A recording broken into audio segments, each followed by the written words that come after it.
From translation, Net New English Translation. This 39th day of the year. Today we are reading passages Leviticus 22 to 23. Leviticus chapter 22, verses 1 to 33. The Lord said to Moses, "Tell Aaron and his sons to be careful not to profane the sacred offerings of the Israelites, which they dedicate to me, so that they do not suffer death because of their profanity. I am the Lord who sanctifies them. Tell them, if any of your descendants throughout your generations approaches the sacred offerings that the Israelites consecrate to the Lord while he has an impurity, that person must be cut off from my presence. I am the Lord. No descendant of Aaron who has a skin disease or a discharge may eat of the sacred offerings until he is clean. Whoever touches anything made unclean by a dead person, or a man who has a seminal discharge, or whoever touches any swarming creature that makes him unclean, or any person who makes him unclean, whatever his impurity might be, the person who touches such things must be unclean until evening, and then he may eat the sacred offerings, for they are his food. But he must not eat an animal that dies or is torn by wild beasts. He would become unclean by it. I am the Lord. They must not profane the sacred offerings of the Israelites that they present to the Lord, and so cause them to bear the penalty for guilt and die for their sin, because I am the Lord who sanctifies them. No outsider may eat a sacred offering. A guest of a priest or his hired worker may not eat a sacred offering.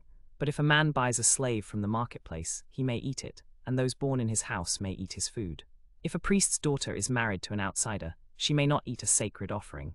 But if a priest's daughter becomes a widow or is divorced and has no child, and returns to her father's house as in her younger days, she may eat her father's food. Yet no outsider may eat it.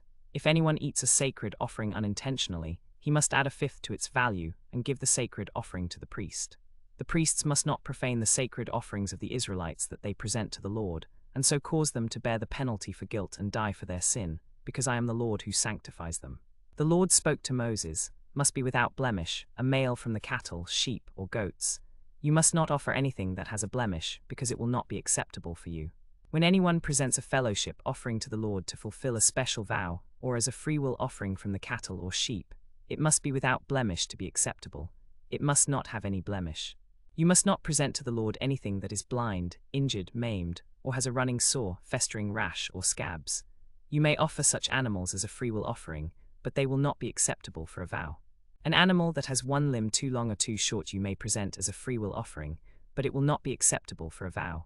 You must not offer to the Lord an animal that has testicular injury, crushed, torn, or cut off. You must not do that in your land, and you must not offer from the hand of a foreigner any of their children for an offering on the altar.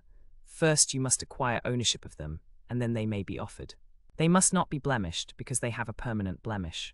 The Lord spoke to Moses, when an ox or a sheep or a goat is born, it must remain with its mother for 7 days, but from the 8th day on it may be accepted as a special gift to the Lord.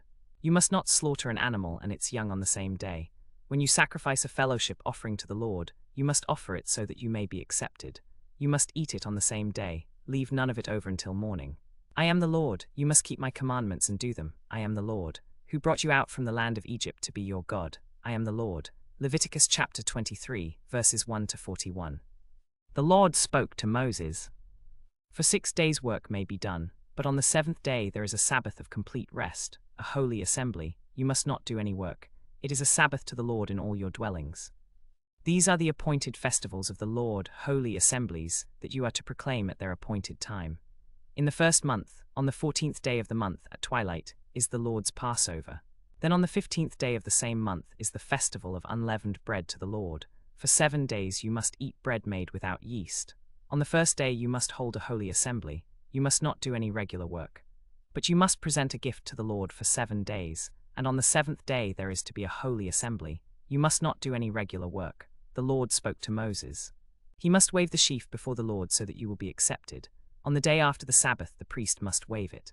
On the day you wave the sheaf, you must offer as a burnt offering to the Lord a 1-year-old male lamb, without blemish, along with its grain offering of 2/10 of an ephah of fine flour mixed with oil, a gift to the Lord, and its drink offering of 1/4 of a hin of wine.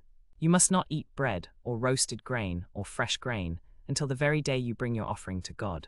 This is to be a perpetual statute throughout your generations in all your dwellings. The Lord spoke to Moses. From the day after the Sabbath, the day you bring the sheaf of the presentation offering, you must count 7 complete weeks. You must count 50 days until the day after the 7th Sabbath. Then you must present a new grain offering to the Lord. You must present with your bread 7 one-year-old male lambs without blemish, and 1 young bull and 2 rams as burnt offerings to the Lord, along with their grain offerings and drink offerings, a gift of a soothing aroma to the Lord. You must also offer 1 male goat for a purification offering, and 2 one-year-old male lambs for a fellowship offering. The priest must wave them together with the bread of the firstfruits for a wave offering before the Lord, with the 2 lambs. They will be holy to the Lord for the priest. On that same day, you must make a proclamation and hold a holy assembly. You must not do any regular work. This is to be a perpetual statute in all your dwellings throughout your generations. When you reap the harvest of your land, you must not reap to the very edge of your field, and you must not gather the gleanings of your harvest. You must leave them for the poor and for the foreigner resident. I am the Lord your God. The Lord spoke to Moses, "Tell the Israelites, in the 7th month on the 1st day of the month you must have a complete rest, a memorial announced by loud horn blasts, a holy assembly. You must not do any regular work, and you must present a gift to the Lord." The Lord spoke to Moses, "The 10th day of this 7th month is the day of atonement. You must deny yourselves, you must not do any work. On this particular day atonement will be made for you to cleanse you from all your sins before the Lord. Anyone who does not deny himself on this particular day will be cut off from his people. I will destroy from among his people anyone who does any work on this particular day. You must not do any work. It is a perpetual statute throughout your generations in all your dwellings. It is a complete rest for you, and you must deny yourselves. In the 9th day of the month at evening, from evening until evening you must observe your Sabbath." The Lord spoke to Moses, "On the 1st day there is to be a holy assembly. You must not do any regular work. For 7 days you must present gifts to the Lord. On the 8th day you must hold a holy assembly and present a gift to the Lord. It is a solemn assembly. You must not do any regular work. These are the appointed times of the Lord that you must proclaim as holy assemblies to present gifts to the Lord. Burnt offerings and grain offerings, sacrifices and drink offerings, each day's prescribed offering. On the 15th day of the 7th month, when you have gathered in the produce of the land, you must celebrate the festival of the Lord for 7 days. The 1st day is a complete rest, and the 8th day is also a complete rest. On the 1st day you must take for yourselves branches of majestic trees, palm branches, boughs of leafy trees, and willows of the brook, and you must rejoice before the Lord your God for 7 days. You must celebrate it as a festival to the Lord for 7 days in the year. This is a perpetual statute for your generations. You must celebrate it in the 7th month.